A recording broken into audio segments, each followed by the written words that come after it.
Hello, everybody.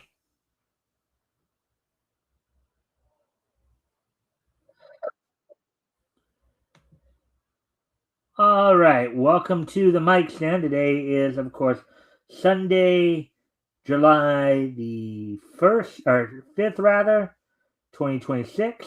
I hope everybody's had a good 4th of July weekend. Hey, Net Suri.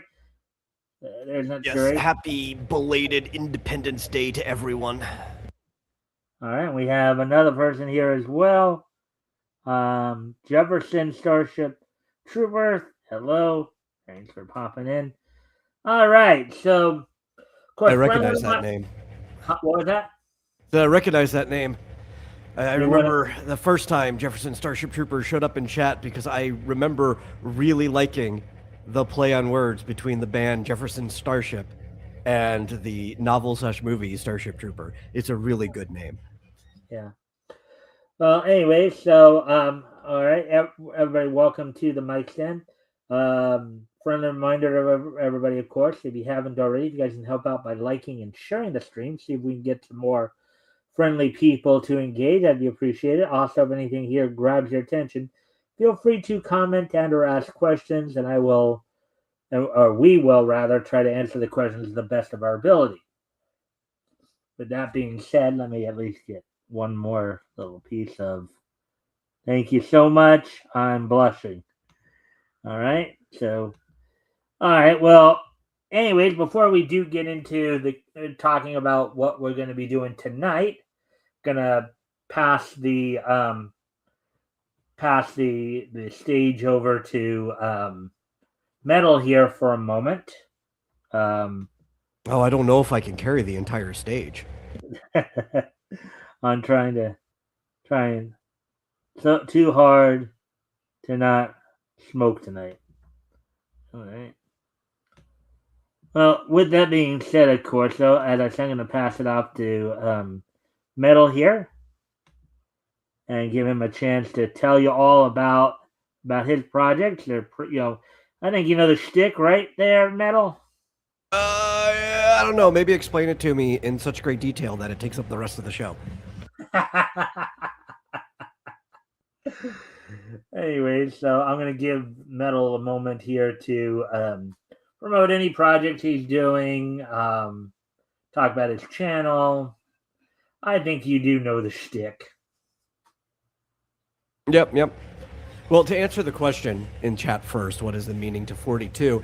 While Deep Thought never figured it out in Hitchhiker's Guide to the Galaxy, if you read The Restaurant at the End of the Universe, Arthur Dent pulls the question out of his subconscious by drawing the letters in a Scrabble bag, and it literally spells out what you get when you multiply 6 by 9. So that's your answer. It's lame, but you know, the comedic irony is the entire point to the Hitchhiker's Guide as a franchise, so laugh at it.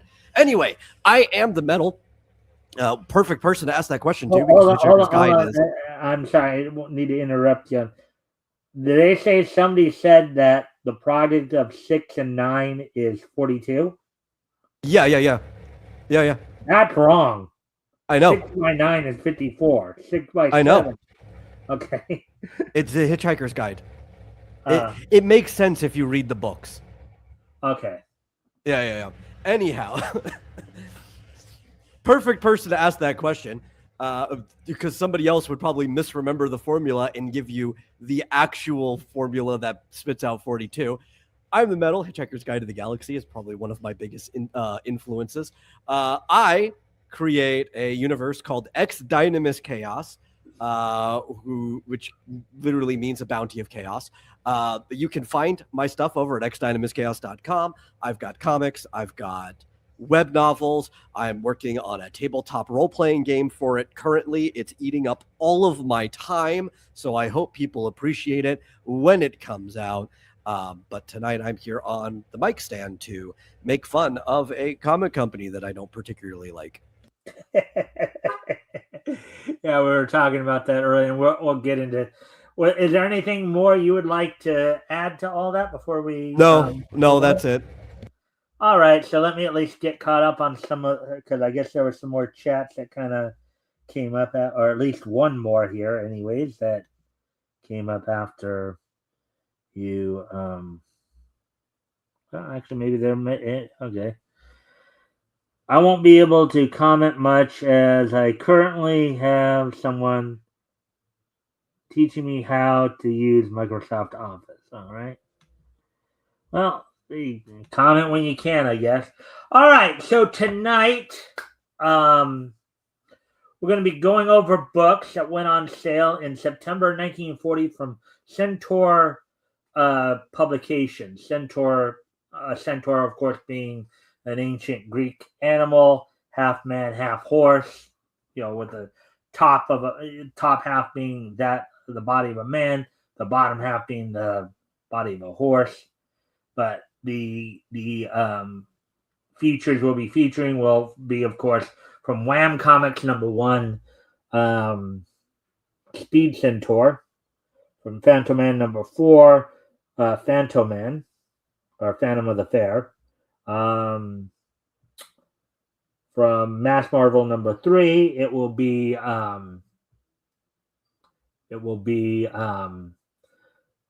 Dean Denton, Scientific Detective. From Amazing Man Comics #17, Mighty Man. And then finally from Super Spy #2, Gentleman of Misfortune. So, with all that being said, let's go ahead and get going here. So, let me just go ahead and grab the material to get us started. So, here's, of course, Wham Comics #1. So, let's go down that for a moment here. Wham Just make Comics. sure you wake me up before you go. I'm sorry, am I boring you? No, it's the band that made that song. It's called Wham. Okay. #1, November 10th. Of course, the cover date is usually about 1 to 2 months ahead. We all know that. 74 fast action pages read about Craig Carter and his magic ring, the Sparkler and his disappearing suit, Two-Fisted Copper Slug, John Linton, Speed Centaur, Detector, and others. All right, so before I do get to, let me ask you something, because I know you're very critical of the storytelling. What about some of these titles? Anything grab your attention? The Sparkler in a disappearing suit. I know nothing about this character, but the name already seems kind of contradictory, right? Because like, if you think of the term sparkler, you think of something that should be like bright and sparkling and catches attention, but then it's a disappearing suit. Like, pick a lane here, you know? Well, maybe for all we know, maybe their idea was, well, he sparkles so much that it's hard to see him, and therefore it makes it seem like he disappears. Or maybe, right, his suit looks like a sparkler, right? So it fizzles out into disappearance every single time. Or maybe his suit is the only thing that disappears and he becomes naked and then he's sparkling everywhere and it's making people shut their eyes from the image, you know? Yeah, I can probably see that too. Oh boy. So, all right. So, with all that being said, now that we've made fun of some of the titles here, let's get to and I will and there's of course Craig Carter and his magic ring right there. I said and it's going to take us a few minutes, of course, because Speed Centaur story happens to be more in the back of the book here. So, but we'll kind of breeze through everything so you can kind of see. So there's the Sparkler right there. There's the guy we were just talking about. Yeah, he kind of looks like a sparkler.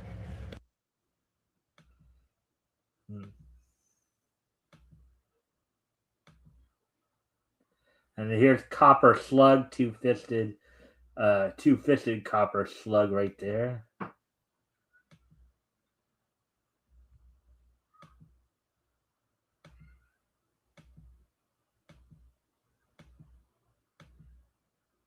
You know that's where the word cop comes from?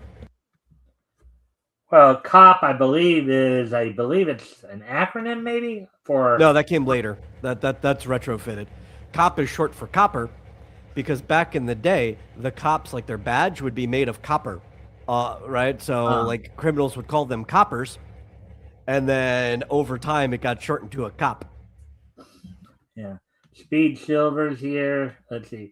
Well, I had always known that the term cop meant constable on patrol, and I know, and partly that comes more from England because, and here's John Litton, flyer, scientist, adventurer. Let's see. And there's a similar character that we'll be reading, Dean Denton, a little later on. But yeah, constable, because over in England, of course, they call their police officers constables. We have constables over here. Yeah. It's a specific job, operation in police units. You can have a constable, a sheriff, and a marshal all in the same unit. All right. Anyways, here's our feature story from this book, Speed Centaur, by Malcolm Kildale. All right, so and I think we've read one or two Speed Centaur. So before we get into this particular one, Metal, because I know we've read some Speed Centaur stories before. Yes, I've had the unfortunate. You really don't like a lot of the Centaur stuff, but what's your general take going into this story about Speed Centaur? Yeah, I've had the unfortunate pleasure of reading multiple Speed Centaur comics on this show. I don't know why, just with the way the rotation works, it always happens to come up when I'm on. I don't know if I've enjoyed a single one of them. I don't inherently have a problem with a centaur being the main character. It's just none of the stories ever make sense or how he solves them. His power set also as a centaur doesn't make. He's a horseman. He doesn't really even need anything else than that. He's already weighs more than everyone he deals with, but he's like, oh, well, we got to basically make him a Superman that is a horseman. We gotta give him everything. I don't like Speed Centaur. I don't like his stories. Yeah. Well, I mean, for me, the reason I usually pick them, and I didn't even realize, because, for me, I try to mix things up a bit. I try to, Well, he's also the title character, so I get that, Yeah. But I think just, the whole idea, it's kind of an interesting concept, even if we're just making fun of it more of the time than anything else. So, anyways. Like not reading Speed Centaur while reading Centaur comics would be like not reading The Shadow when we're reading Shadow comics. Right. Yeah. All right. So, this is an interesting lettering bit right here. See what they did right there? It's part of the background with the W. Right. With Real trying to scoop the newspaper world with pictures of the, quote, city of centaurs, Speed's birthplace, we find both he and Speed standing before the ruins. I see right there.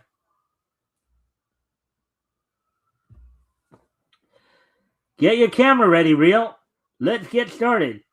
Okay, Speed. These pictures will make history.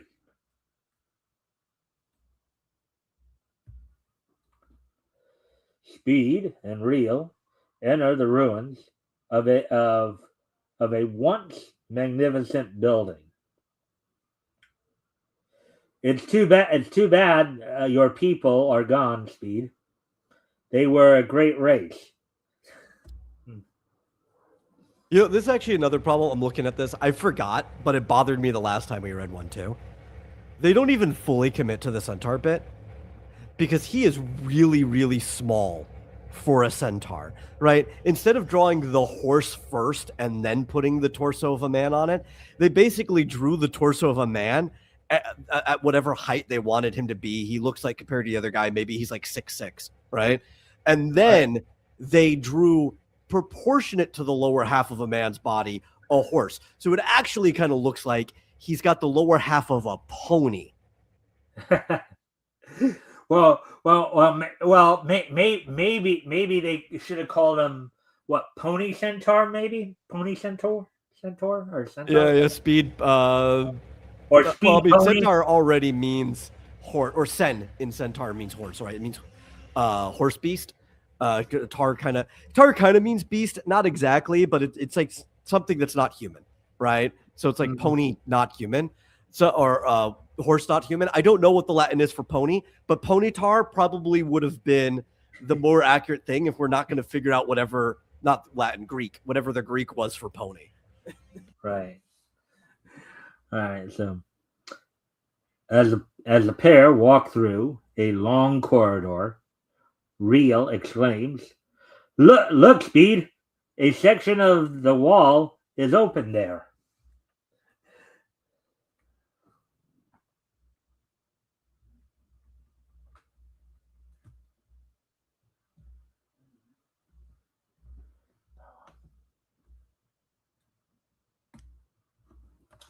Speed and Real descend a stairway they discovered behind the wall. "Boy, this place gives me the creeps."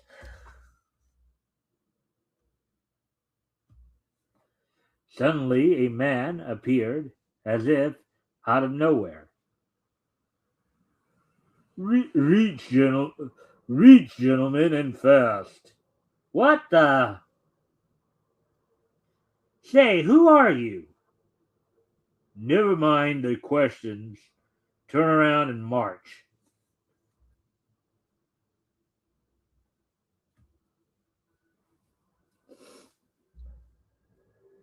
Speed and Real are taken through an intricate system of caves.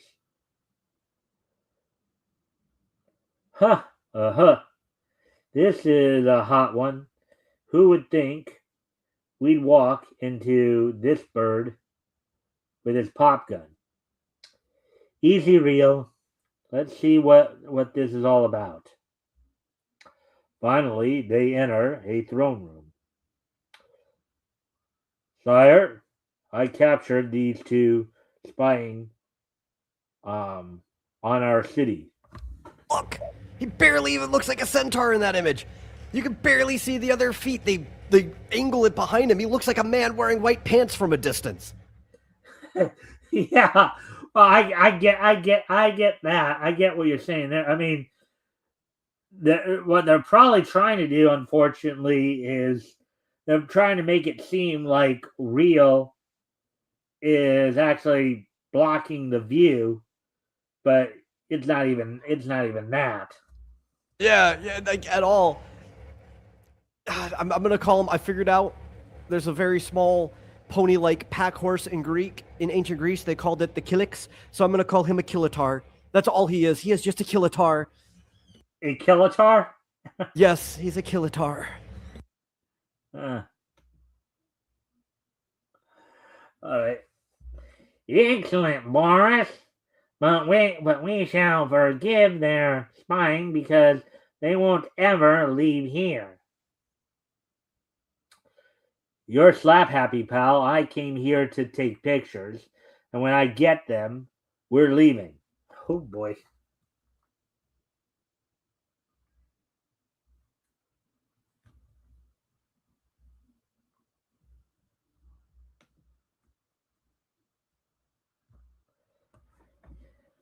"See them, men?" "Wait, sire.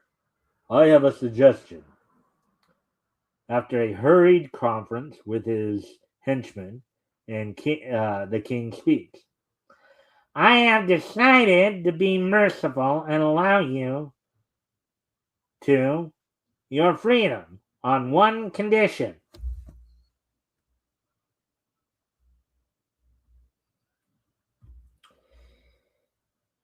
if this strange man horse accomplishes the various rigid tests we men of science give him, your freedom is attained. It sounds like a very familiar story plot, doesn't it? Always, yeah. Considering the Greek connection here, what story comes to mind with what he just suggested there? Oh, well, I mean, there's like 5 different stories that come to mind, right? Like you have the labors of Hercules or Heracles. You have the trials of Theseus. You have the tasks of Perseus as well in there. I know they are specifically talking about science, but there's nobody who ever gets a test of science. The closest thing we get to science in Greek is prior to Theseus showing up. You have Daedalus has to work for King Minos to do a lot of different stuff that he doesn't particularly want to do, but his son is being held hostage. Of course, the first thing that came to my mind when in talking about this was the trials of Heracles. Yeah. We were specifically used the word labors when talking about the story of Heracles. Yeah. All right.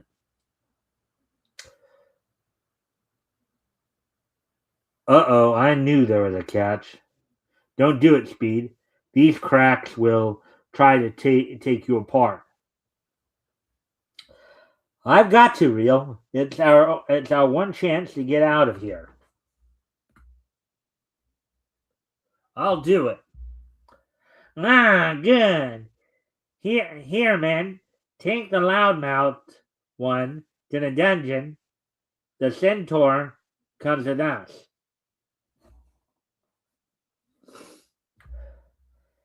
Speed is sent into an arena that must have been built by the Centaurs long ago. And again, you kind of have that the same thing you were pointing out earlier in the earlier picture. You see him right there. Yeah, like this one, it's a little more clear that the front 2 legs that you can see are horse legs, but he almost in this image looks more like Mr. Tumnus from Narnia than he does a centaur. Well, now that I'm here, what do you plan to do to me?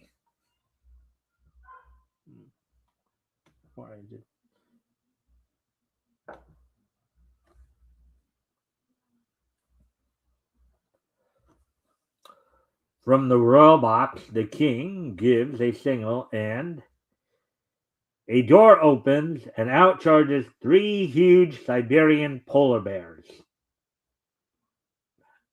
Any comments on the art here in terms of the polar bears? No, I think the polar bears look fine. I think this has probably been the best art in the comic so far. Have been these polar bears. They look like polar bears. They've got some fur rendered. You know, that's pretty accurate.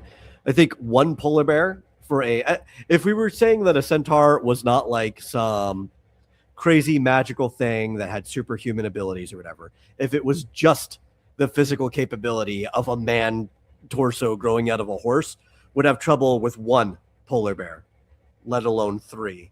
But knowing these comics, I know that Speed is going to have no issue dealing with these polar bears at all. But then isn't that the case with a lot of like superhero comics? Yeah. This is a guy who has superhuman abilities that also happens to have the bottom half of a pony.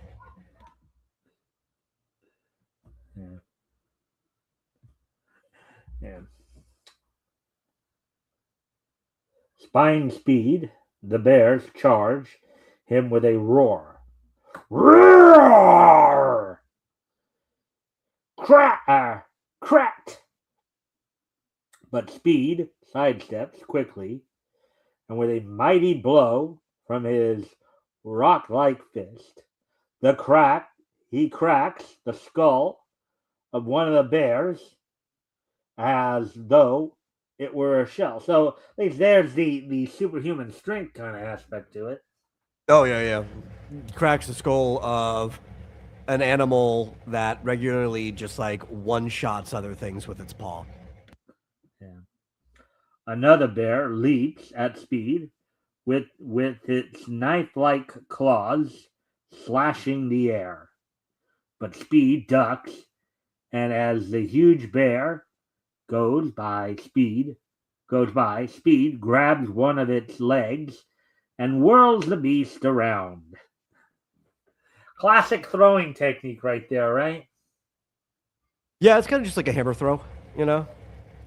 Mm-hmm. I guess if anybody's going to participate in some type of Greek Olympic activity, it's going to be a Greek mythological creature. Yep. Then, with unerring aim, tosses it at the third brute that was bearing down on him. Wham! Crash! There's a tremendous smack as both bears meet and fall to the ground. So let me ask you this: so there's three bears each. What would how much do you think they weigh each? Oh, each? They don't look like they're particularly starving, like they're underfed polar bears, though. If you wanted them to attack somebody in an arena, you'd want them to be underfed polar bear.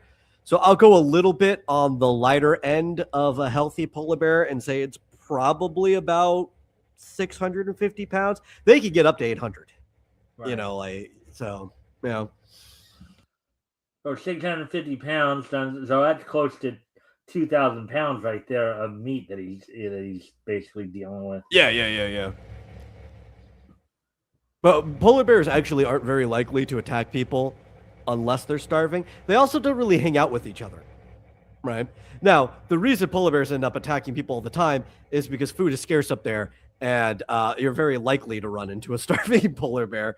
But it's like if you had a bunch of them that you wanted to unleash onto somebody in an arena, you probably want to leave them underfed so that they're more likely to risk their own health attacking something. Right. Well, as Goldilocks would say, that's the end of the three bears. Okay. Well, I mean, he is Goldilocks. Look at that. Look at that hair. Meanwhile, the king and his men applaud. Bravo! Well done!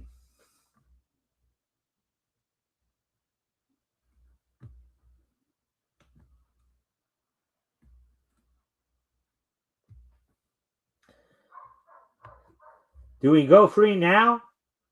No, you have proven your amazing strength one way. Now we shall see if you can take it. Speed is led to a laboratory. Ah, here we are. Just wait till you see what's in store for you.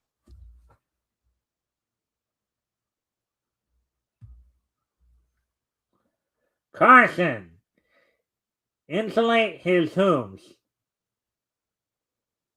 Yes, sir. Strands of rubber have been wrapped around Speed's hooves. Now what are you going to do to try? Now what are you going to do? Try to bounce me around? You shall soon see.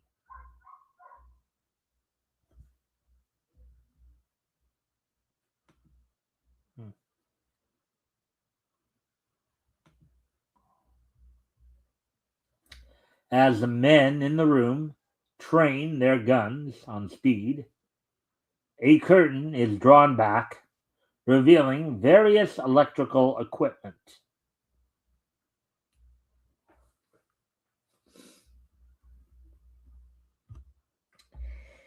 In there, we have stored in great laden jars the static charges of electricity from bolts of lightning. If you survive this test, you and your friend shall go free. If not, his fate will be the same as yours. So basically, they're going to try to electrocute him. Why would I trust any of these people at this point, right? Like, I would just risk it and run this guy down because clearly he's like, he could just keep coming up with tests, right? Like, he could just keep changing the deal over and over again. It's not a very trustworthy guy. Just be like, okay, what if I turn around and kick you with my horse feet? You know, what would be your response to that then? Yeah. Well, I get your point, but here's the $1 million question I have too. Why did they, because again, this whole thing started with them not wanting them to expose the city. Okay? Why? Yeah, exactly. Like, that nothing, it's not that, I would even say that nothing makes sense here. It's just like everything about this guy should be triggering off red flags of like, I shouldn't listen to anything he says. Clearly, the motives here are beyond my safety, right? Like, he's toying with us for whatever reason. I should just try to solve this problem right now. Like, that's what the solution should be. The only thing I could think of in all of this is that this guy just, he likes the idea of being the king of his own little kingdom here and doesn't want that wrecked. But, doesn't want to lose power or whatever. Yeah. That's about the only thing I can even think of as to why this is all even going on here. Because, there doesn't seem to be any kind of clear reason why, especially if you base it on what we saw about the idea of getting scoops and I think it's more the idea of, at least from Rio and Speed's point of view, just, showcasing some magnificent city that they obviously thought had been abandoned, but actually wasn't, apparently. So, anyway. Yeah. Oh, also worked out some math. Do you know how tall a centaur probably should be? How tall?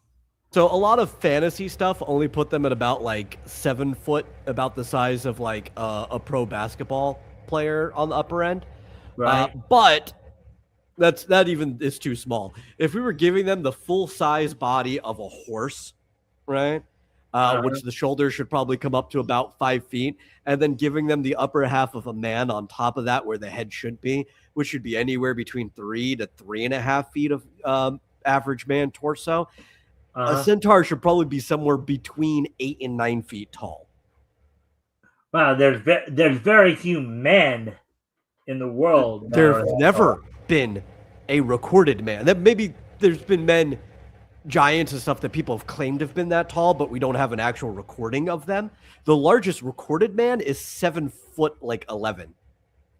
7'11"? Okay. Yeah. I thought it was 7.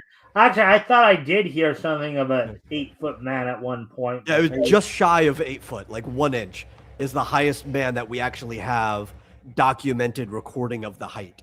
So that would put him taller than any man we've ever known. Yeah, I do remember, like, back when I was still following sports when I was younger. I remember, Manute Bol was a professional basketball player who I think was like 7'7". So yeah. There's some people who get up into the 7 foot range. Like some basketball players that are up there. You've got some professional wrestlers that get up to like 7'2", 7'4" ish, right? Like Paul White, I think, is 7'3", 7'4", around there. And I know Andre was he was billed at 7'5". I don't know if he actually was 7'5", but he was. He was probably like 6'10" when he entered, even though they kept saying he was over 7. But he was probably close to 7'4", 7'5" when he left, because due to his pituitary system, he didn't stop growing. Right. Well, yeah. That's what killed Andre too. It was the acromegaly. Yeah. So even though they were billing him over 7 foot before he probably was about what they were billing him by the time he finished. Right. Yeah. and people were saying that in the last 2 or 3 years of his life, you could really tell just how much he was basically in pain a lot of the times. Oh They yeah. kind of move around with that. So, but but of course, in Andre's case too, even with the acromegaly and what how he suffered from that, particularly at the end of his life, they said that he was a pretty good drinker too, in terms of his alcohol. Well, those two things had to do with each other, because at a certain point, the doctor's like, we can't give you any pain relievers legally, right? Like we'd have to start dosing you like a horse. So the only thing we can recommend is for you to drink the pain away. And with how big he was, he could genuinely just drink liters before it started affecting him. Right. Well, yeah, and there were people who said that he could drink. He could literally drink just about anybody under the table, as it were. Yeah, and you should given his mass, because I mean he's more blood in his body, so it would take more alcohol to raise his blood alcohol level. Mm-hmm. Yeah, more blood, and then more blood to mix with the alcohol to raise the level there. Yeah, and he also had a lot of fat on his body on top of his muscles, which also helps fight how drunk you get. Like heavier people get drunk slower. Part of that too is more blood, right? Like your veins get stretched out when you do have some fat. And then also his organs are bigger, so he's processing it at higher levels than a smaller person is too. So, well, I think they did say too that Paul White, aka the Big Show or the Giant. Yeah, I know the Big Show. Yeah. He also, but they've managed to, I guess by now they've managed to develop a medication to help him with that. But apparently, the Big Show, he suffers from the same condition. Yeah. It's just that they've been able to find a way to medicate him to where, it doesn't, it's not having as fatalistic impact on him that it did on Andre. Yeah. Medicine's gotten better. I'm also, I like Vincent D'Onofrio, but I was so upset that Paul was not the one picked to play Kingpin in the Daredevil series. He would have been the perfect Kingpin, Oh, you think Paul White would have been a perfect He looks just like him. Aside from the fact that he keeps his facial hair on, but otherwise, like he's like the size of Kingpin. He's a good actor. He should have played Kingpin. I never thought Kingpin was that tall, though. Kingpin is huge in the comics. Well, I do know that he's always been depicted as huge in terms of like weight. I mean, and I knew he was like probably like when he was depicted in Spider-Man the animated series in the 90s there, voiced by the late great Roscoe Lee Brown. I know he could have probably easily passed off for being 6 feet tall, but I didn't think he was like 7 feet or anything like that. But I knew I knew he was always depicted as being somebody who's probably in the 350 to 400 range. He is about 450 pounds on average for Kingpin. Vincent's close to his lower end height. Kingpin, because they're never consistent, right? Different artists will draw him at different sizes. His lower end is about 6'7". His higher end tends to be about 7'6". Really depending on which artist is drawing him. So he should be anywhere in between the actor they chose and about Paul's height, Yeah. Again, I just never thought of Kingpin, again, and I've seen some of the cartoon versions of him. I never thought he was super tall. I figured he would have probably been like, at least 6 feet, maybe beyond 6 feet, but I never thought he would have been as tall as like 7'6", as you pointed out. Yeah, he's pretty much never actually below 6.5 feet. Like that's like the lowest size he's ever drawn. All right. Well, that's good to know. Always good to learn new things like that. Anyways, now getting back to of course the story here. We're already coming up on an hour here. Speed is placed between the huge Leyden jars and cables are attached to his body. I hope I can stand it for real sake.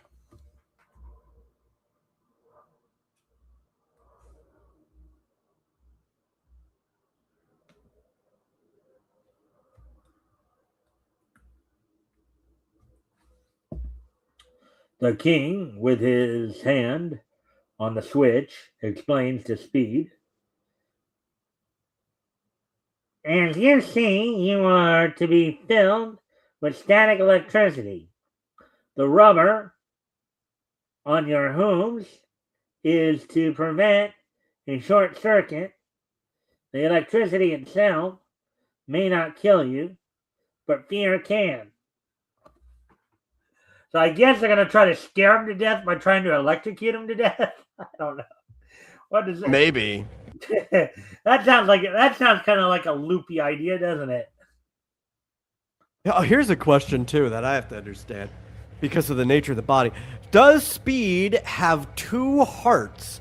Does he have a man's heart in his man torso, and does he have a horse heart in his horse torso down below to pump blood between the two bodies? And if you tried to scare him to death, do you need to make both hearts fail? Yeah, that would probably make for a very interesting situation. If he only has one heart, I'm going to assume it is the larger horse heart, because there's no way the man heart is going to pump blood between both of the bodies. Yeah. Then I suppose you'll expect me to light up like a Christmas tree.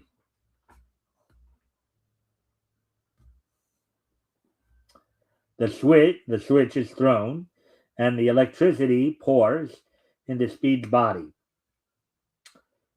Sawyer, he should be dead now. I'll give him more. Yeah, you can tell some treachery is at hand there. The strain is terrific as the electricity enters Speed's body. And he has withstood shocks that would be enough to kill 20 ordinary men. Suddenly, Speed breaks the cables and dashes toward the amazed group. Yeah, that's got to be something. You're watching a guy basically get electrocuted. He withstands it, and then he comes charging at you. Oh yeah, I am. Also, the way they phrase it, killed 20 ordinary men. Actually, the shock that would kill one ordinary man would probably also kill 20 ordinary men if they were all touching each other, because that's how electricity travels. I think what they probably mean is kill an ordinary man 20 times over. Hey, Shadowhawk is here. Hey, Shadowhawk. The Marvel Universe comics. Ernum, Jivum, Jovum. I think he said learn them, live them, love them. Learn them, live them, love them. Yeah. Well, this though is not. You know, even though we did talk quite a bit about Kingpin, it was more an allusion to like giants and all that. Yeah. We're actually focusing in on Centaur Publications this week. Because if we were to compare how tall a centaur should be, he should be closer in height to the Incredible Hulk, right? Or like a friend of ours. He's one of the only characters I could think of that should be as tall as the Canadian Shield. Ah, yeah. Let's see. Got some. Feels like a fever dream. That's every speed centaur, if you ask me. Hi, everybody. If it shows us here, and not Sherry, this comic. All right, then let's see. Oh wait. Oh yeah, we actually did get through all that, so we're getting ready to move on to the next page.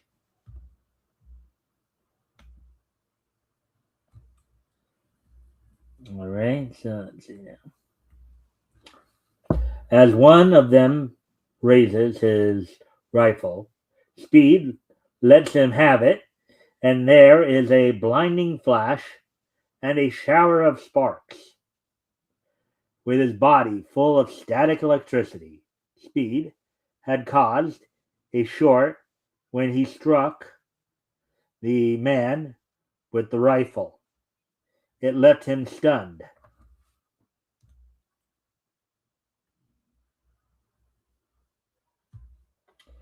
With their guns knocked from their hands and rendered useless by the blast, the gang rush Speed while he's in a daze.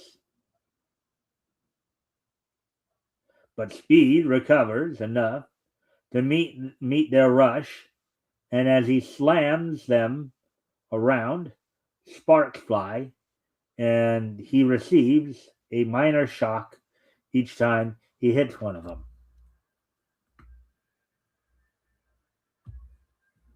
Speed fights like one possessed as the electricity gradually leaves his body.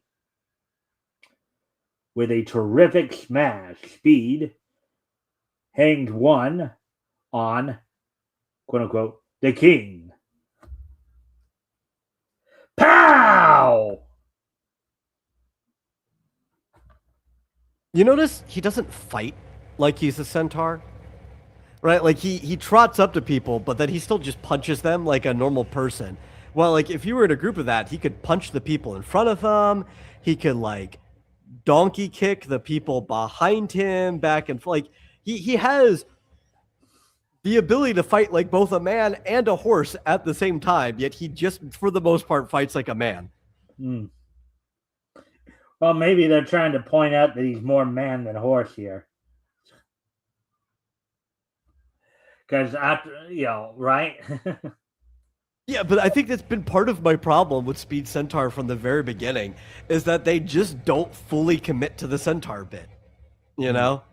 They try to still write him as if he's like a normal man superhero. And don't, aside from like when he's charging.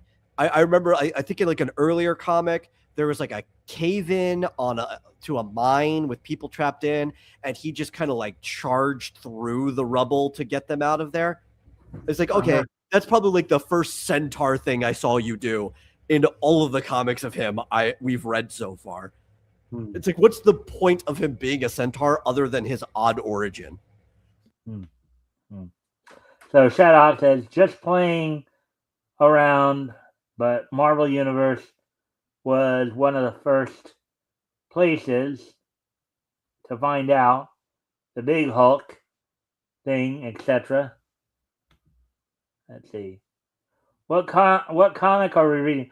Well, right now we're reading the first issue of Wham Comics. Of course, the feature we're looking at is Speed Centaur, who moved over from I believe it might have been Keen Detective or Amazing, maybe Amazing Adventure Funnies or whatever. One of those two. Let's see. Speed Centaur can shatter skulls with his kicks. Probably. Well, yeah. A regular horse would have, but he's also got super strength on top of that. He can shatter skulls with his fist. So if he could do it with his fist earlier in this story. Yeah, he could definitely do it with his horse kicks as well. He just doesn't for some reason. I don't know. Speed, it just everything about him bothers me. But bringing up what Shadowhawk said, that's another one. A lot of people actually usually over guess this character's height. Do you know how big the Thing is? Or how big Ben Grimm was before he became the Thing? Well, I would think that Ben Grimm was probably maybe 5'10" to 6 feet, and then when he became the Thing, I think maybe right around 6'5", 6'6", if I had to just take a wild guess. Originally, going back to the old, like the premiere of the Fantastic Four, Ben Grimm was about my height at about 5'6", And when he became the Thing, he was 6 foot even and weighed about like 500 pounds. Now right. he's changed here and there since then. They've made him bigger, whatever. But he used to, because the thing was, Reed was supposed to be taller than him. Yeah. Well, we know Reed can definitely stretch to being taller than him.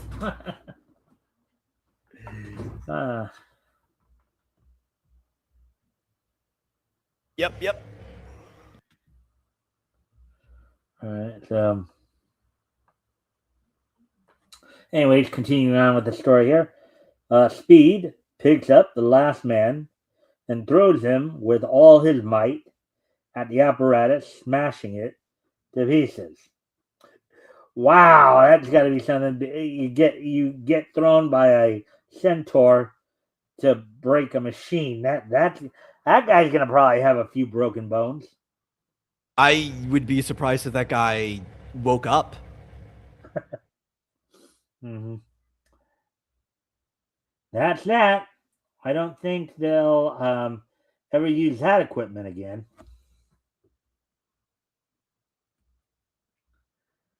Now to get real, and if they've harmed him, I'll take them apart one at a time. Speed races through the caves in search of Real. The guard at Real's cell raises his gun to fire as he spies Speed racing toward him. But before he can use it, Speed uncorks a terrific punch and knocks him senseless. Yeah, I can see in that situation, it might have been better to just have him like sit there, like, lean back and with his two hooves just go right into the guy's chest and just plant the guy right on his back. Yeah. Just break his ribs, nothing else. Like that. He'll get up from that eventually, yeah. Right? Or you know what? Just use his weight, because even with his really small pony body that I'm going to keep making fun of, he would still weigh a lot more than any of these men. Like, he charging up, he could just use his forearms, right? Like, he could just swing his weight into them without actually having to club them with his fist or anything like that. And he'd probably still just knock him down on the ground. Wind would probably be knocked completely out of him. He doesn't have to go for the fatal blow if he doesn't want to. Though, with the way they've been treating him, I have absolutely no problem with him just killing everyone here. Yeah, well, that is the thing about these comics too. I mean, in the comics that were done before, of course, Frederick Worthen got involved. A lot of them were very mature, even for their time, right? You did have a lot of characters, who maybe later on didn't seem like they would be killers per se, but you could see just how at times how mature and or dark some of these stories were at this time. All of these people are awful people that they ran into. They're in some weird, like, underground kingdom that shouldn't be, that are obviously up to no good. I don't think the world would miss them if you killed any of these people. In fact, I think the world would probably be better off if he had just killed them and left. Mm-hmm. Yeah. But just say was just guessing. Yeah. All right. So, wham! I'll have you on in a second, Real.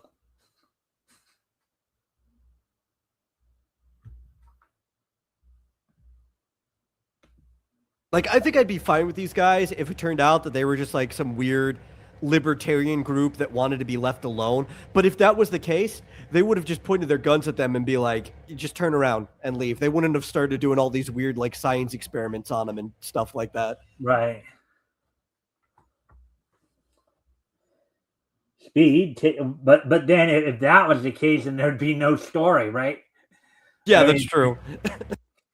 I mean, think about it. Either that, or then Speed would become the bad guy. That would be a completely different story. Yeah. Speed takes hold of the door to Real's cell, and with a mighty pull, rips it from its hinges. At that moment, 3 more guards come running at speed, who swings the door in a wide arc and knock 2 of the men spinning. Okay, looks like they're hit center mass with that door each time. Amount of force he would need to even lift that door and swing it. All of their lower ribs are completely fractured. This guy's hitting on the side of his left kidney, probably has internal bleeding if he can even get back up. Other guy looks like he's hit by his liver. He's definitely down, probably not getting back up at all ever again. So basically, if this fight was for real, you'd say these are fatalities. One of them for sure, the other one at least a near fatality, if not one.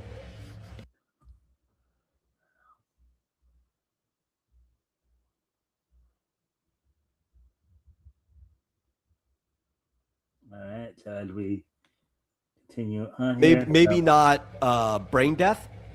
If medical aid can come within the next 15 minutes, you might be able to resuscitate them, but they're not getting up on their own. Yeah.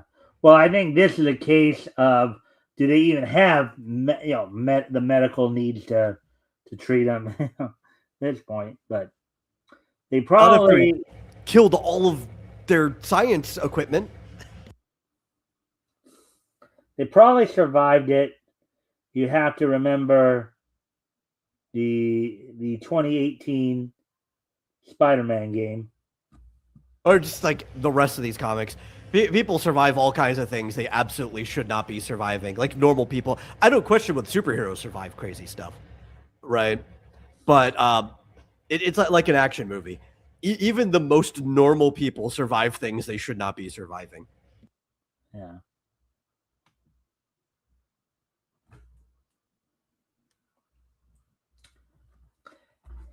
And this one I saved for you, pal. Speed and Real enter the laboratory. Well, looks like I missed the fun. Yeah, but look at the king. He's coming too. Like, we have to remember, this is the same guy that earlier, with a single hammer fist, entirely cracked the skull of a polar bear. Uh-huh. Yep. As the king staggers to his feet, Real whips out his gun. Okay, pal. No funny business, or I'll plug you. I've got you covered. What the? Where am I? Who are you?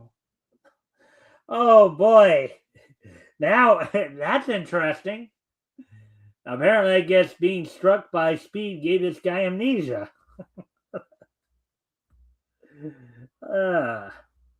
It's probably from the hemorrhage he has in his brain.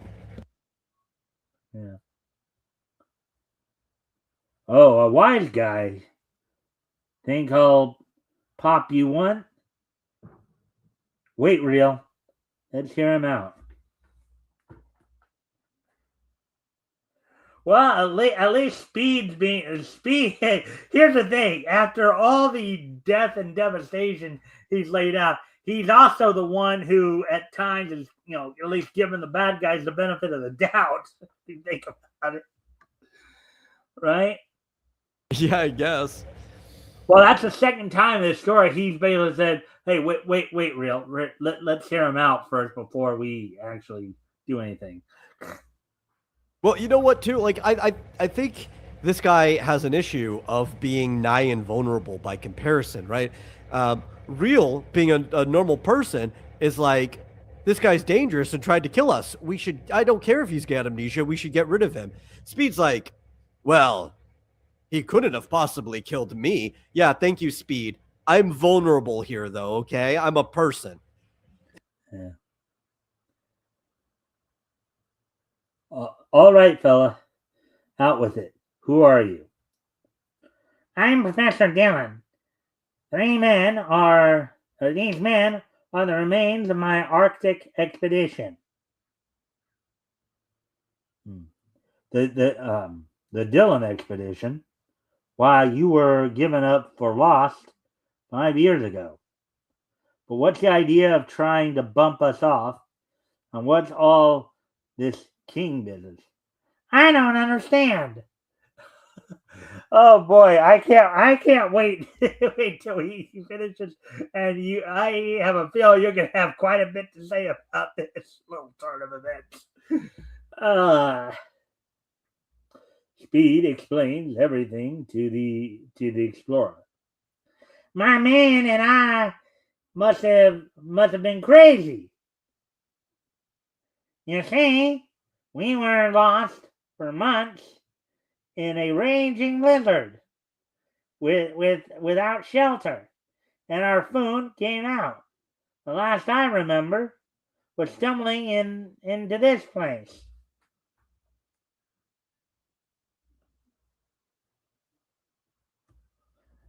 I'm grateful for the sock you gave me. The electric shock snapped me out of that king complex you tell me I had, and I'm quite sure my men will be normal when they come to.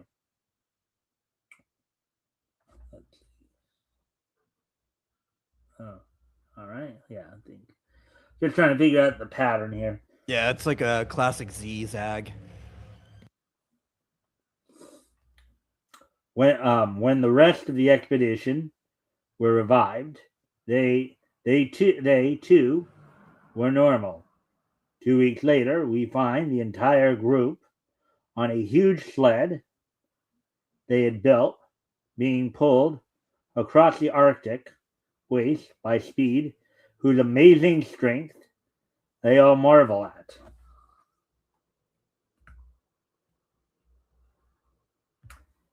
Having taken the rescued expedition to a northern town, Speed and Reel dash back to the quote city of Racket unquote, and the world is amazed at the screaming headlines in Reel's newspaper. Daily views: Lost expedition found after 5 years in Arctic. Another Speed Centaur adventure next month. Alrighty then, so we're done with that story, Metal. I hated the ending. Absolutely. Let's just rug pull this whole thing to also give the excuse of why none of these people should have died, but to make Speed a hero out of all of this. Because honestly, this isn't even a heroic story aside from just being like a normal adventure story where you're trying to preserve yourself, which I was perfectly fine with. That's a fun adventure, but it's like no, we have to have this tiny twist at the end so that he could be like the hero of the day saving this Arctic expedition. Yeah, I absolutely hated this twist. Right. I had a feeling you were gonna have an issue with that final twist there. Because that was just like the dude's using lethal force on these guys. Okay, then all of a sudden, oh, they're not actually bad guys. They're just amnesiac, and all the evil they did was because they weren't themselves. Did you know that forgetting the crimes you commit do not mean you're not liable for those crimes and held responsible? Well, I don't know. I would figure wouldn't that fall into the whole idea of temporary insanity though? I mean, you how they decide to imprison you could vary. They could put you in like a mental home or something like that instead, but it doesn't mean that you're absolved of the crimes you committed. Yeah. Well, let's see. Well, it looks like we have a couple of comments here. Let's see what the. I wonder if it's the story or whatever. I'm smoking that's causing my brain to lose track of reality. Um, the the contest keeps changing. The context keeps changing every few paragraphs. You want to answer that, Metal?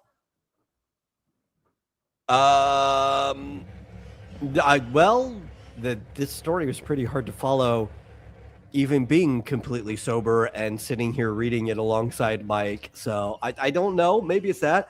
I don't want to sound rude, but I'm going to go back and I'm going to quote you yourself, Net, and be like, what happened to trying hard not to smoke tonight? I remember that being a comment earlier on. Yeah. Did you not try hard enough, or were you just shy? Well, let me just add something to that.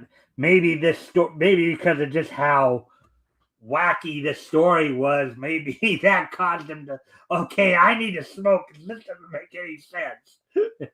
No, I think it was the follow-up comment where it's like, won't be able to comment as much.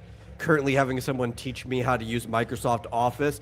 If you're being forced to learn Microsoft Office, that might be enough to drive you to smoke. So, All right, so let's see. Then Pichozo said, even Vigilante Williamson in his streams jokes about Spider-Man murdering people in the 2018 game. How is getting your head bashed in with a manhole cover not fatal? Yeah, that's going to be fatal most of the time. It's the majority of the time. I would say probably upwards of 90-something% of the time. Maybe you'll get lucky and it'll hit at like an odd angle and you'll bounce off so it doesn't actually crack anything. But the vast majority of the time, that's going to be fatal. It always gets to, like, at least Spider-Man doesn't have a no-kill rule. He just tries his best because he's trying to protect everybody in the neighborhood. Batman has a no-kill rule and does so many things to people all the time that would lead to them to him killing, that you're like, Batman, how do you have a no-kill rule at all? Do you know how many people you should be killing right now? Well, I kind of remember because I actually, a while back, we did actually read the first ever Batman story that was published, right? That was the one where he chased the criminal, and not the Red Hood. This is a different guy, but he basically did chase the criminal into falling off, some rafters into a chemical bath that ended up killing him. And then, at the end of the story, Batman says, well, I'm going to paraphrase. I don't remember the exact quote, but basically good riddance to bad rubbish kind of thing. Well, Batman didn't have a no-kill rule back then. That came much later. Yeah. So Batman was also cooler back then, to be honest. I failed. I'm on holiday. Couldn't resist. Let's see. Friend teaching me to he's also confused of the comic. Yeah, no, that part's fair. Like I said, this is a very confusing comic. This is par for the course when it comes to Speed Centaur. Just, in case you missed some of the other ones. This is what you should expect reading Speed Centaur. All right, so I'm gonna set up the next one, which will be Phantom Man number 4. Phantom Man. Yeah, we're gonna be reading Phantom of the Fair from there. But of course, before I actually do get into that, I do need to step away for a moment. So, Metal, if you can converse with the chat, I'm sure you guys can talk more about how you can tell everybody about your thoughts on this company and the material they put out and all that. I physically can. I have that ability. Whether I want to or not, I don't know. The chat might need to get that out of me by commenting and prompting the conversation. All right. Well, I'll be right back. Yeah, for people who have missed the intro to this particular episode that we're on, or have not caught me on the several times I've had the misfortune of lining up to a like Centaur Comics episode. I've never enjoyed, I think, any of the comics that we've read from this company. I don't know what it is about them, how they source their talent or whatever. Maybe the people running the publishing company failed to not smoke that day too. I couldn't tell you, but I've been bewildered and disappointed, I think, every single time that we've come across this. Still fun episodes. I could get my enjoyment out of making fun of them. I've made fun of them quite a bit. But I also understand why this comic company or publishing company doesn't go that much longer. You know, we're going to be saying goodbye to them very soon, probably for very, very good reasons of the general market agreeing with the sentiment that I've come to many years later after they're already gone. It says, usually I'm fine when it comes to smoking, but this comic just makes my head spin. Your head would probably be spinning if you were completely sober. I'll be fair to you. This comic should be making everybody's head spin to some degree. I think they were able to go as long as they went because the competition was not that stiff early on. We get some better companies coming out around this time. Some of them are in full swing with some better stories, some things that will go on to continuing even to today in some cases, that you're like, yeah, I understand why you disappeared, why you went the way of the dodo up there in Canada, which is where the dodo was. I don't know why I needed to say that, but I felt like it. Why is Speed Centaur so small? It bothers me. If you're going to do a character that is a centaur, commit to the bit. Make him like a full-size centaur. Utilize the fact that the bottom half of his body is the full body of a horse. Which actually, technically, it would be 2/3 of your body. That the human torso does not make up a half of the whole body. But commit to it. Go all the way. I don't like the fact that this guy stands like somewhere between 6'2" to 6'6" because he's on a pony. What deciding decision was this? Yeah. Well, too bad we can't go back in time and ask Malcolm Killdale about that, huh? Yeah, I'm pretty sure that dude's probably not even alive anymore.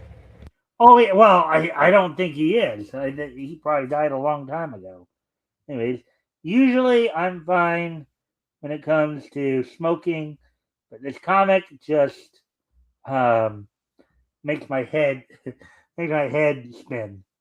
Yeah, it almost sounds like you're saying that comic, the Speed Centaur story, may have you may have had a psychedelic reaction. Almost sounds like.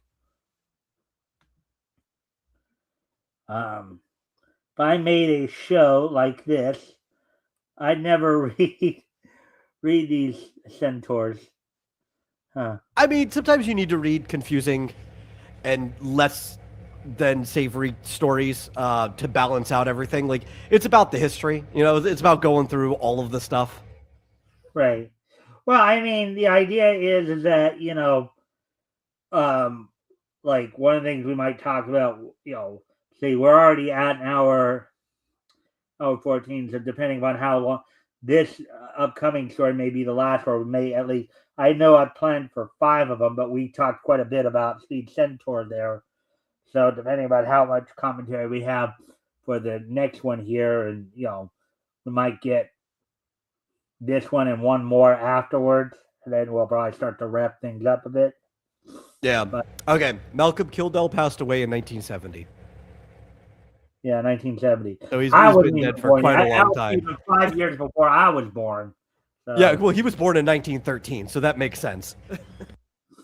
So 70 minus 13, that would have made him 57. So even for that time, that might have seemed a little young to be passing away, though. Oh yeah, well, I mean, yeah, we by the 70s we'd already hit our lifespan average of about like 71 for the United States. Yeah.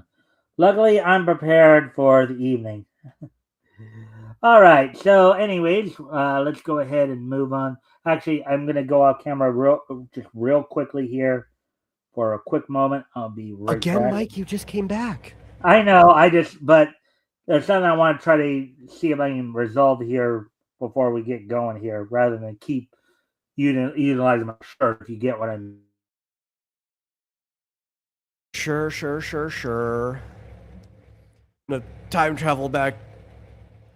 Oh, I don't know. I guess I wouldn't want to time travel to like the 70s or to 70 or like the 60s right before he died if I were to ask him, because he probably wouldn't even remember what was going through his head.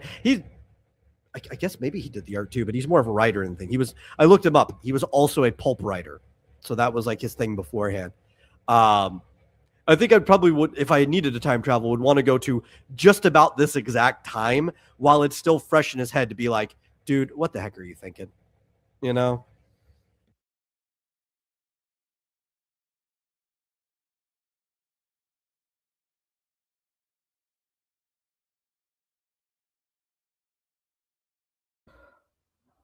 All right, so let's get to this next story then. So the book is Phantoman, December 10 cents, 15 cents in Canada. The one and only Phantoman, who's also known as Phantom of the Fair. Like a ghost, he appears aboard ship and fights a hostile tribe from a strange land. Then, like a ghost, he is gone again. Also, Red Blaze, Duke in Gorilla Land, White Vampire, 10 exciting features. So, what's your... I don't know. Duke in Gorilla Land sounds like a fun story. Yeah, but since it was a newer story, that's why I just didn't pick it. But, well, look at how they got the girl right there, too. Yeah, well, hey, listen, the title sounds like a fun story. If I have my expectations based on, like, the publishing company putting it out, they're very low. Yeah. All right, so let's get into all the... Oh, wait, that's right. I forgot. Hold on, maybe I did have to... I forgot that this one, I don't think the title page was, for whatever reason, cut away, so... Well, I guess maybe then... Well,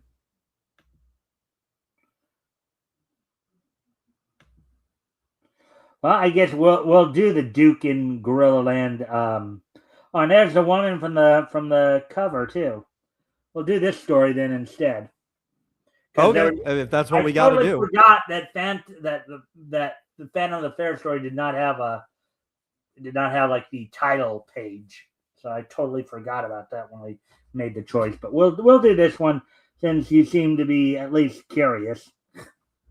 It's got a promising title, you know. Well, I guess we'll find out. We'll find out if it's worth the hype. Duke in Gorilla Land. Duke Peters of the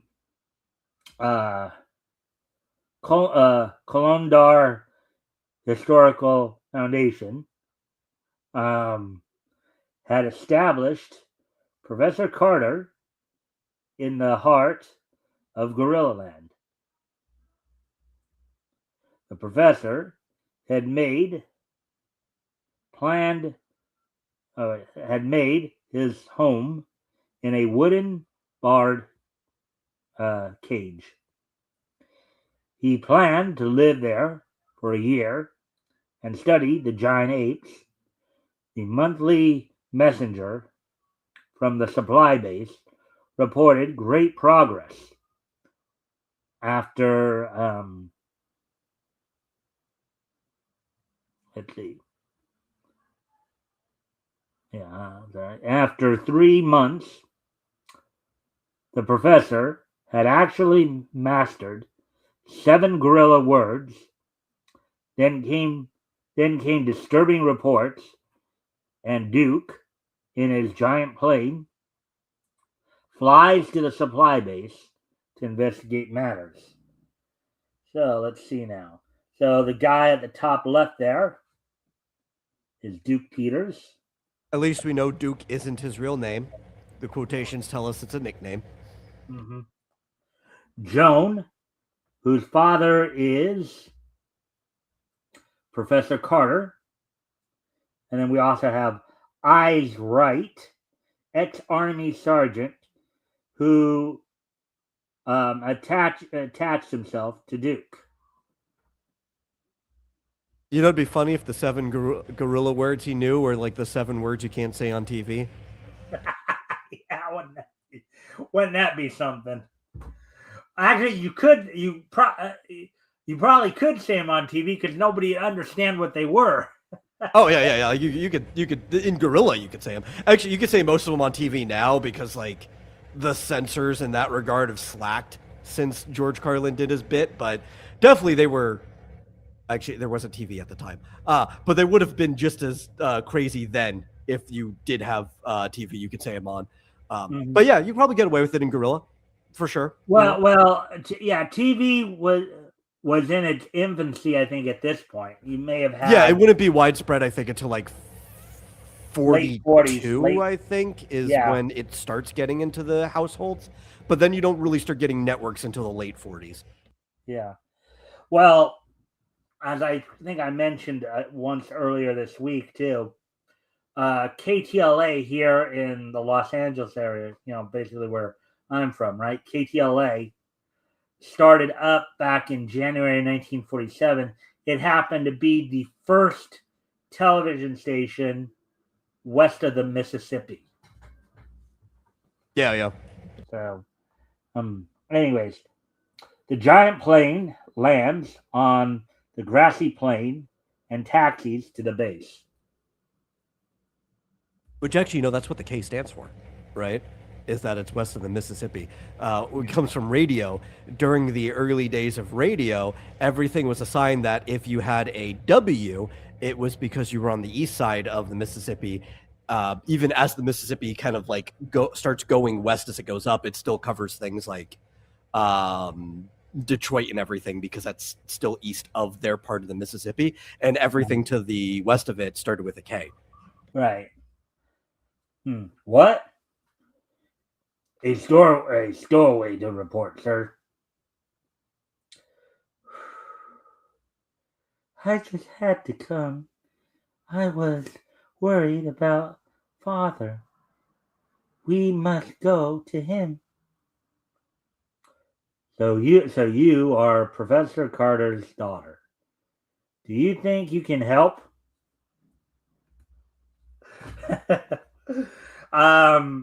Anything you want to say in regard to that question? I don't know what she can do to help. We have not established that she has any of the talent of her father, other than maybe like, well, I can help you by taking you to where my father is, Yeah. Next day, I don't like the reports, Eyes. Let's have a personal look, eh? They do say the prof is talking to big apes. The jungle laboratory of Professor Carter. So look at that design right there. That's the cage he was operating out of, apparently. Mm-hmm. There's a message on the door. Don't worry about me. I'm with friends. We'll return soon. Carter.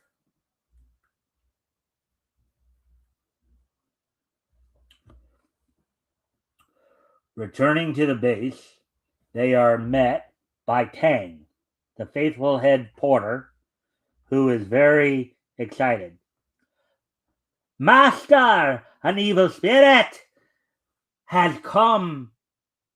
Every night it visits and takes away food supplies. It's still a bit of a caricature, but I have to give props to the colorist for resisting giving the native bright red lips. Hmm. Yeah. Well, he may not have bright red lips, but he still has the big lips there. Yeah, I mean, it's fine to detail the lips, but it's like we're getting to a point where some people are actually resisting doing certain like tropic aspects of caricatures that have been around, you know? Yeah. They race back to the base. They race back to the base. a little rhyming action going there.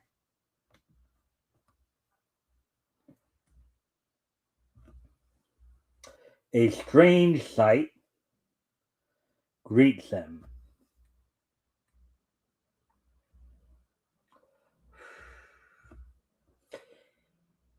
A very mysterious marauder has been stealing supplies at night. Native porters are terrified. They threaten to desert and go home. We leave. The goddess of the dead river has put her evil spirit upon us. Do not anger her. She has the power of death. A spokesman for the porters. Okay, you know, he wasn't drawn back. Maybe that first guy was just supposed to intentionally be dopey, like that was his character. You know, like that guy kind of looks normal. Yeah.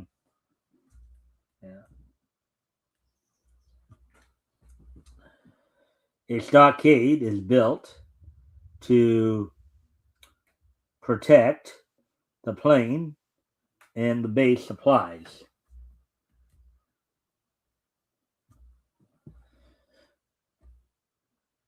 A 24-hour watch is put on, and Joan takes her regular turn during the night. She sees a mysterious figure in the thicket. So basically, she's not a damsel in distress type then in the story would appear. Yeah, I wasn't inherently assuming she was going to be like you could still get captured and not necessarily be like a flimsy, frail damsel. You know, like even heroes get captured sometimes. But you know, I just figured she probably doesn't have the level of scientific information her father has. That was my assumption. Yeah. She fires, but the figure fades away into the darkness.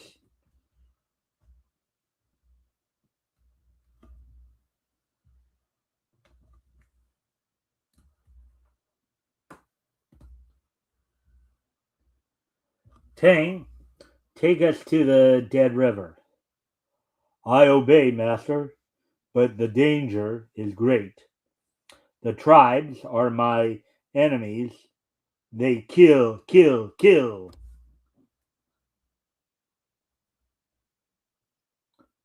Duke thinks the professor may be in the Dead River vicinity. On the trail, shrieked at by monkeys, That's what they do. a black panther snarls. Baboons. Now, that doesn't even say what they're doing. Just baboons. Not saying they're howling or frolicking or whatever. Just baboons.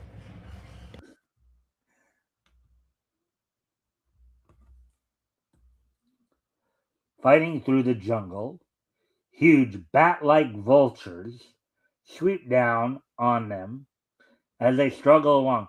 Bat-like vultures. Wow, that's an interesting take. Yeah, that's weird. That's I don't know that in real life.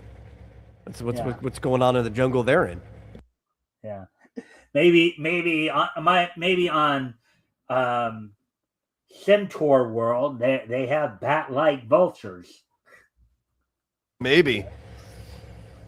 I just know the largest vulture relative that we know, which is the giant Californian condor, is up here in the U.S., nowhere close to where apes live.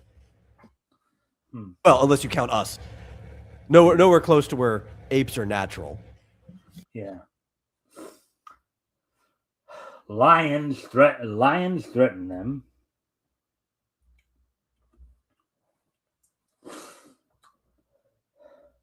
Look, Duke, look. Elephants. An elephant stampede. Run! Hide behind the rocks. They are killers. Killer elephants?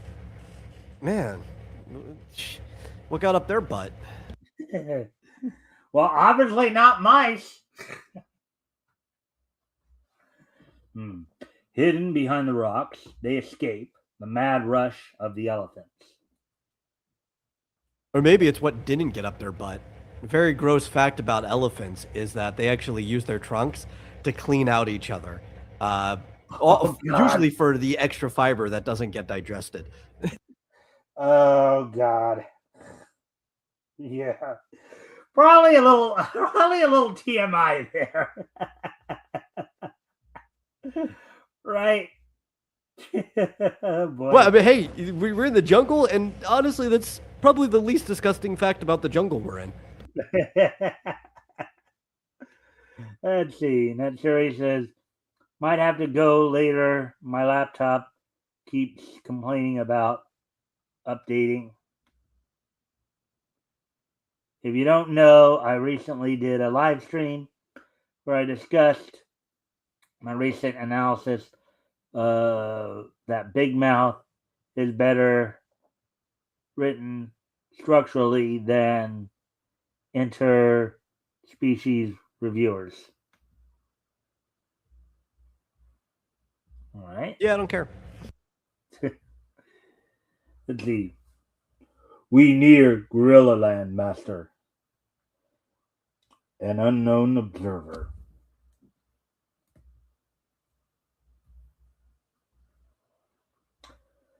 Duke uses the field glasses. Also known as binoculars. Right.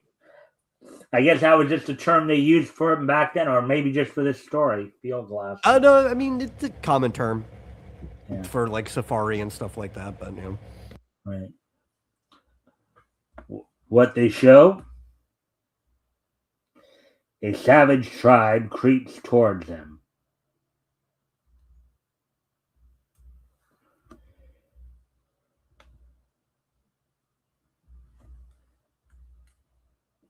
The savage tribe closes in. Don't shoot, Eyes. We are greatly outnumbered. The witch doctor decides their fate. They shall burn. Well, that's rude. Yeah. I shouldn't have got you into this, Joan. The savages approach with torches. The four await their doom.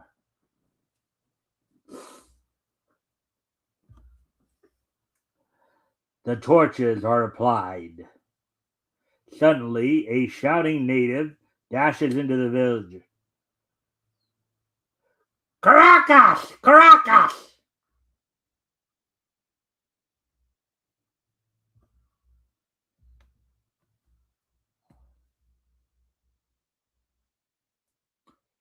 He says the gorillas are coming. We will be torn to pieces, master. At the sight of the gorillas, the savage tribesmen flee in a panic.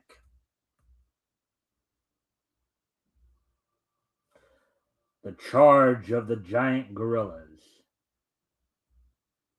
I would say, how giant are these gorillas? Are we talking about like Bigfoot walking around, or?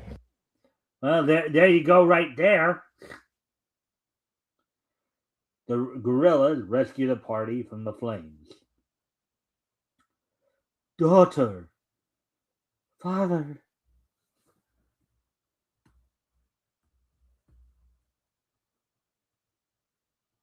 My gorillas undoubtedly saved your lives.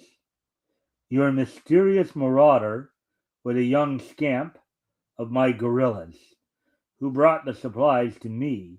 He probably thought I needed a white man's diet.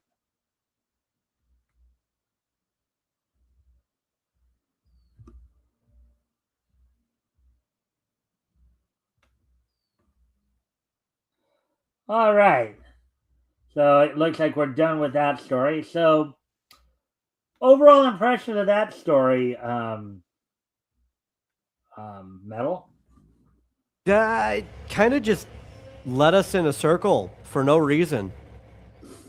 You know, it's like it's a story where stuff's happening, but there's never like an actually like it's not leading us anywhere. You know, like it's not actually taking us for a ride to a destination. It's like one of those stories is like you can't sleep late at night, so you hop in the car and you just drive around the neighborhood for a little bit, but then you just go back to your house and then go to sleep. And that story almost put me to sleep. So I think it's a very fair analogy. All right. Well, that story. All right. I'm so confused. That was such a drag. Well, so we're at an hour 35, hour 36 now. So I think we're gonna go ahead and start winding down here a little bit. Yeah, I'll say that the story did not live up to the title. All right. So, well, I'm not even. Yeah, I'm not even because since we only did 2 stories.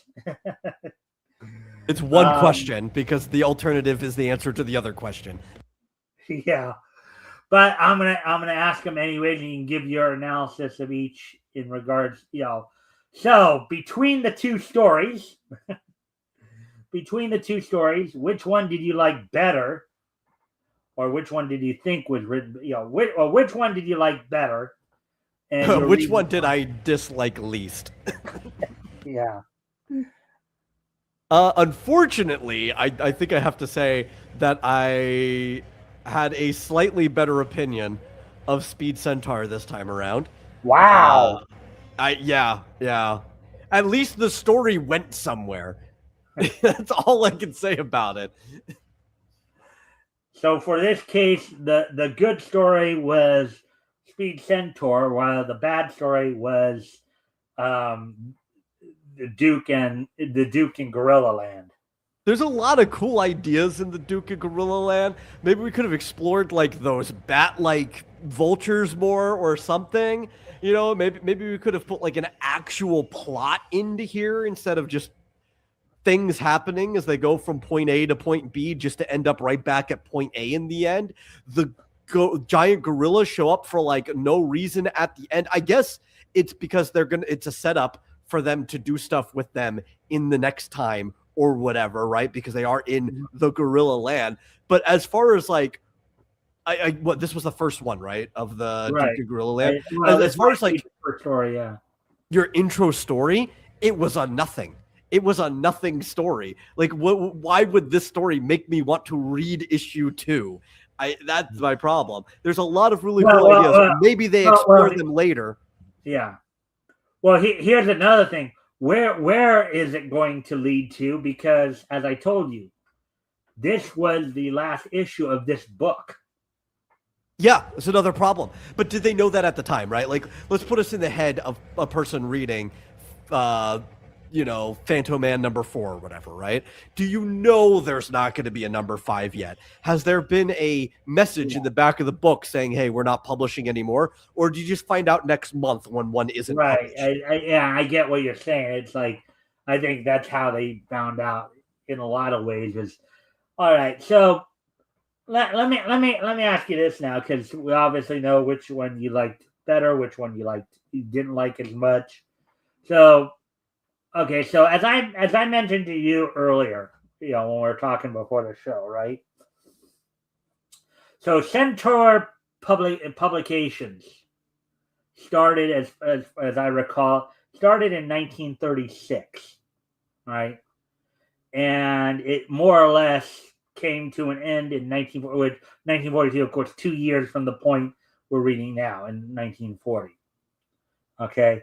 And I know we were talking earlier how you really, this is probably not one of your favorite companies if it's your. I would go as far to say, of the stuff we've been reading, it's my least favorite company. Yeah. Oh, oops! I forgot to do that. All right. So, but you still there? Yeah, I'm here. Okay, I didn't just want to make sure I didn't inadvertently cut you off somehow. But all right. So with that, okay. So as I said, it started in 36, ended in 42. Now, some of the books did actually continue on until 44. But based on your overall assessment, we're not at history yet. We'll probably be doing it soon. Not sure. I mean, technically, this is all history, but Right. not the segment you're waiting for. Right. That's what he's that's what she's getting at. But anyways, so Metal, let me ask you this, because you commented, we were talking about this earlier. You've read a number of these stories with me.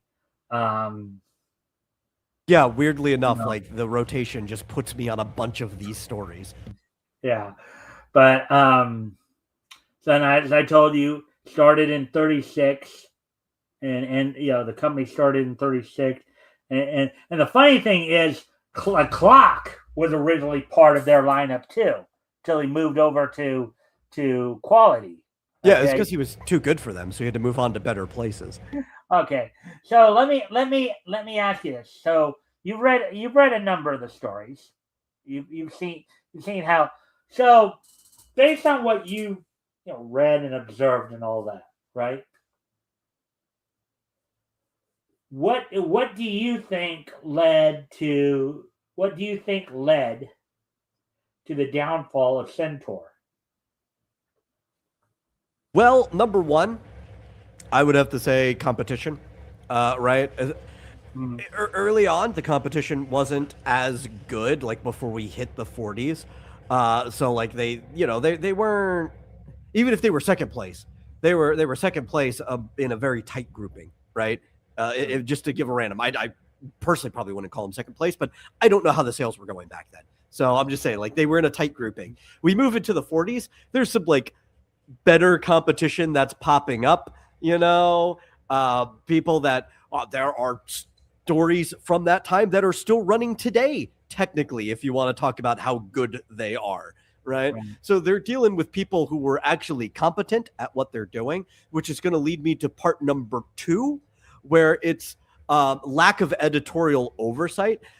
The companies that we see, some of the ones that are doing bad now for this exact reason, but the ones that we see back then that are still around really had involved editors that were treating the magazines and comics and stuff they were publishing like a newspaper or magazine in the rest of the industry, right? They were the ones coming up with like the titles of the individual comics, not necessarily the writers. They were the ones telling the writers like, hey, you might need to change this thing about the comic before we put it in there and stuff like that. Keeping things more cohesive, even just between its own story before they even start crossing over with each other, right? Yeah, and we just do not have that in Centaur. Yeah. Well, I mean, like a clear example of what you're talking about too is before he ended up buying out what eventually became Atlas, of course, and originally Timely, and changing the name to Marvel. Stan Lee was an editor for Timely Comics and later Atlas Comics. Yeah. And he had a lot of influence on a lot of the and I think you've read some of those stories with me before, like the original Human Torch, the android. Well, even before him, because the reason he got in that position is his uncle was an editor at Timely. It was a nepotistic hire, but you hire somebody who already has the skills for that in your family. Mm-hmm. Yeah. So, but so obviously, I know, well, by this time, of course, we know of a number of companies, some of the companies that are still around from that time were like DC in its early days, Marvel in its before it became Marvel, it was Timely, of course. DC was actually 2 companies. It was Action and Detective Comics. Well, National Publications and National Publications, and then All American Publications. Detective Comics was still being produced under National Publications. Yeah, but these are things that would evolve into the stuff that we know under those titles. Right. In fact, it's kind of funny because yesterday I was reading, I went over to the 5 Earths, through the DC calendar site I use, right? I'd been reading the timelines of Earth 2, right? And I was noticing that I was getting into like late 43 and early 44, as I recalled from my earlier experiences too, how that was around the time when National and All American had their little schism, because now All Star Comics was the home of the Justice Society stories, right?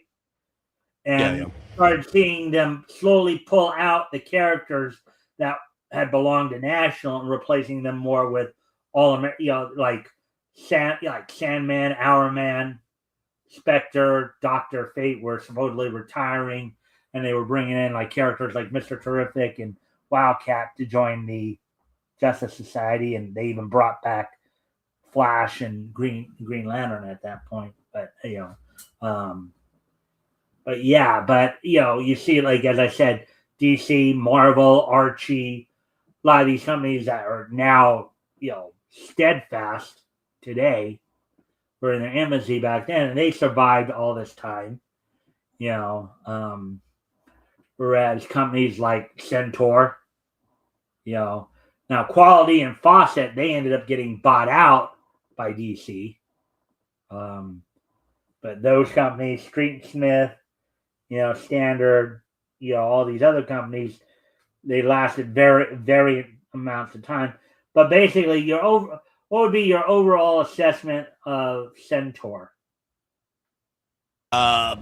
Overall assessment of Centaur, I struggle to call them a D-lister.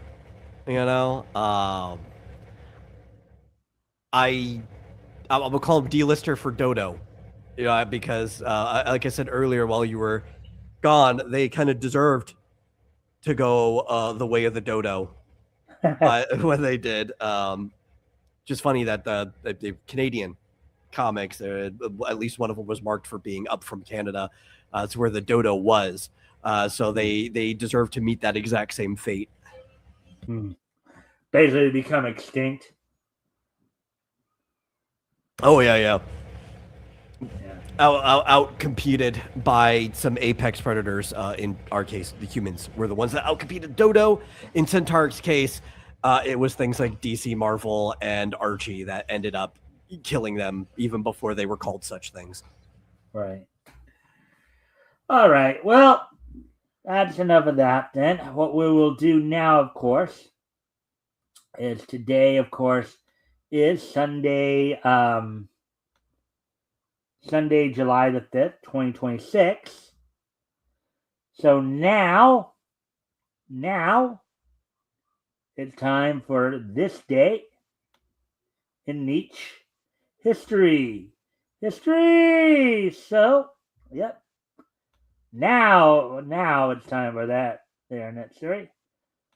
So the first thing we're going to look at here, of course, going to head back to 100 years ago yesterday, as on yesterday's date 100 years ago. Jungle Sports, produced by Aesop's Fable Studio,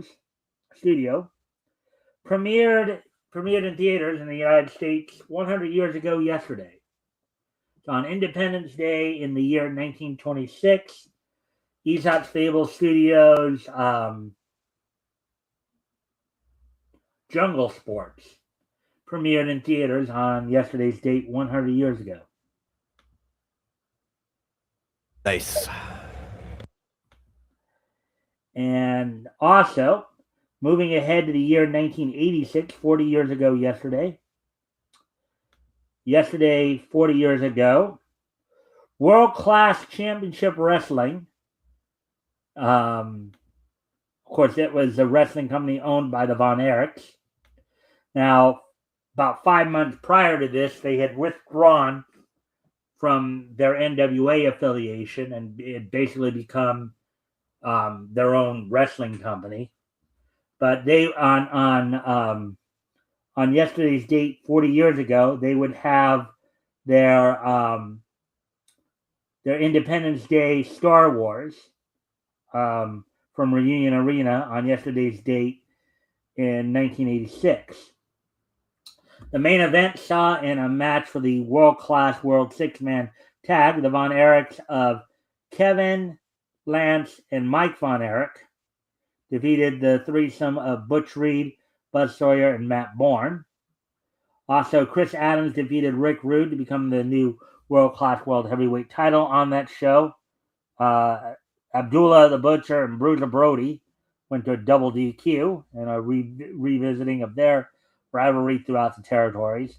Earlier in the evening, Abdullah the Butcher defeated the Great Kabuki for the WCWA or World Class Brass Knuckles title. And the Brass Knuckles title was basically kind of more of a, you could say it was a kind of a variation of the hardcore title, but in this case, the only thing about it was brass knuckles were legal. You come into the match with brass knuckles, you could use them any which way you wanted to with them. But it was basically the same general idea. The hardcore match is a very violent, brutal match. Buzz Sawyer defeated Brian Adias for the world-class Texas heavyweight title. Show opened up with the Grapplers defeating the Batten Twins in tag team action. So that happened. Oh, go ahead. That one made me sad hearing it, just because I miss Reunion Arena. I grew up going to Reunion Arena in Dallas, Texas a lot, but it was closed in 2008, and over the course of 2009 was demolished because it would ultimately be replaced elsewhere in the city with the American Airlines Center. But I really liked that arena. Yeah.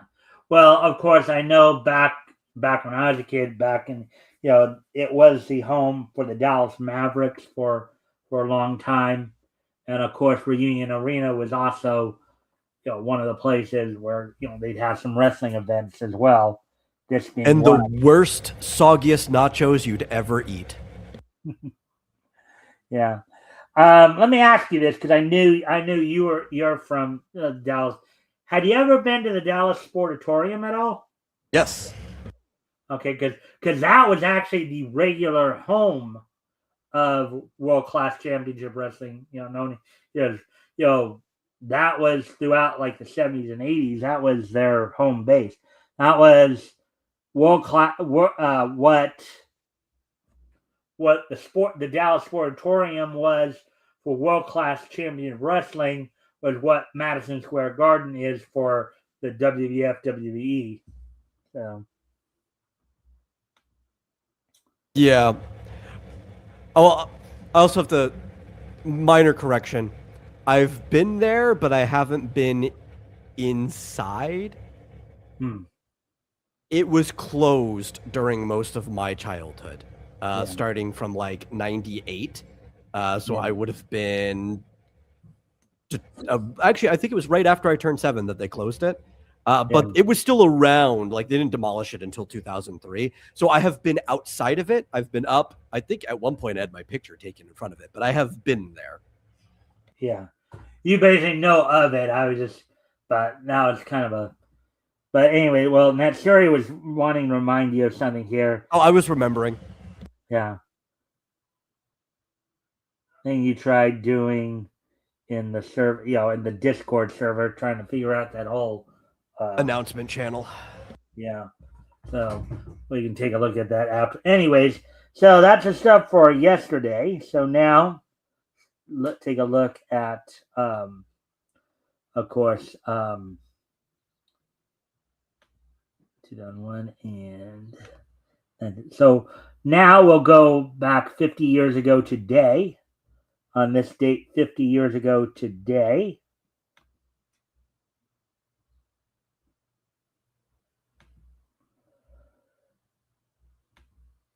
on this date 50 years ago, back in 1976. Produced by Nippon Animation, Ashi Productions, and Fuji TV, and airing, of course, on was known as FNS at the time, known now as Fuji TV. The anime Blocker Gundam 4 Machine Blaster premiered on Fuji TV on this date 50 years ago. Blocker Gundam 4 Machine Blaster is an anime series that aired 1976 to 77 in Japan. There are 38 episodes, aired at 25 minutes each. It is also known as Blocker Army 4, Machine Blaster, Blocker Corps 4, Blocker Army 4, Blocker Corps, Machine Blaster, and in Italian as Astro Robot Contatto Epsilon or Blaster Corps 4 Astro Robot for the DVD release. Yeah, I like how that name doesn't even need a translation because it's already all English words just being said with like the Japanese pronunciation in the first place. Yeah. Anyways, and you see the little scene there of it. Blocker. So on this date 50 years ago today, Blocker Gundam 4 Machine Blaster premiered on what would be known as Fuji TV now, FNS back in those days. So, anyways, and now moving on to the final piece of niche history in the year 2001. On this date in the year 2001, as soon as I find it here, 25 years ago today.